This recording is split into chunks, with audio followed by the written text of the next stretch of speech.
Es solo la piel de la sandía. No puedo creer que tenga que probar esto. ¡Ugh! ¡Esto es horrible! Espera, tengo una idea. Rina usará las pieles y hará una receta deliciosa. Todo lo que necesita es azúcar y agua.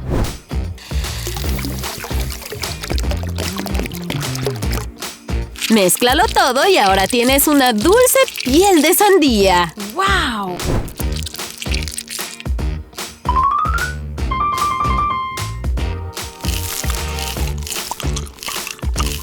¡Tan pegajoso y delicioso! ¡Yum!